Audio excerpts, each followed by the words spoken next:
Hi students, let's try to understand how can we obtain different gases from air. Air is a homogeneous mixture and can be separated into its component by fractional distillation. The flow diagram shows the steps of the process. Air is there, compress and cool by increasing pressure and decreasing temperature. Air is there, compress, we need to compress and cool by increasing pressure and decreasing temperature, which is converted into liquid air. Allow to warm up slowly in fractional distillation column. Gases get separated at different heights. Gases get separated at different heights.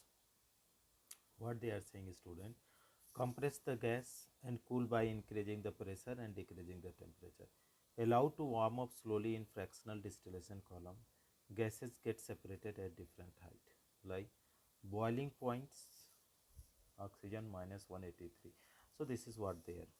If you want oxygen gas from air, we have to separate out all the other gases present in air.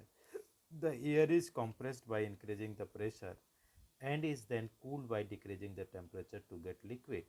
This liquid air is allowed to warm up slowly in the fractional distillation column, where gases get separated at different height, depending upon their boiling point. So oxygen is having lowest boiling point, so it will get separate first, then argon, then nitrogen, right? Here what is there, student? Separation of the component of air. How can we obtain pure copper sulfate from the impure samples? The crystallization method is used to purify solid. For example, the salt we get from seawater can have many impurities in it. To improve these impurities, the process of crystallization is used. Crystallization is the process that separates a pure solid in the form of its crystal from solution. Crystallization technique is better than the simple evaporation technique. Some solid decomposed or some like sugar may get charred on BT heating to dryness. Some impurities may remain dissolved in solution even after filtration or evaporation. This contaminates the solid. Application: purification of salts that we get from sea separated by crystal of alum Fitkari from the impure samples. Thus, by choosing one of the above method according to the nature of the component of mixture, we get a pure substance with advanced means in the technology.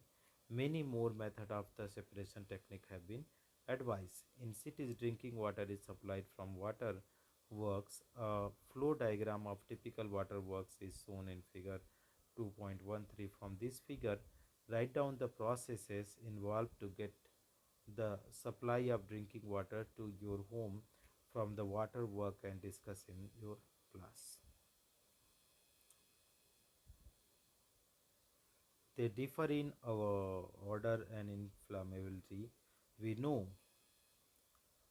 that oil burns in air whereas water extinguishes fire.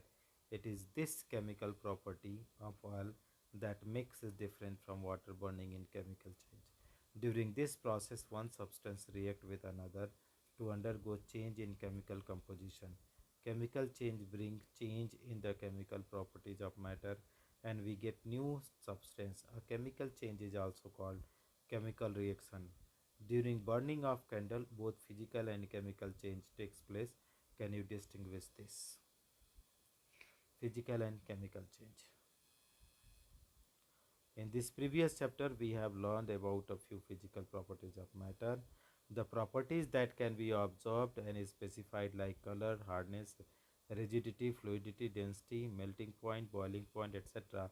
are the physical property. The interconversion of states is a physical change because they change occur because these change occur without a change in composition and no change in the chemical nature of the substance.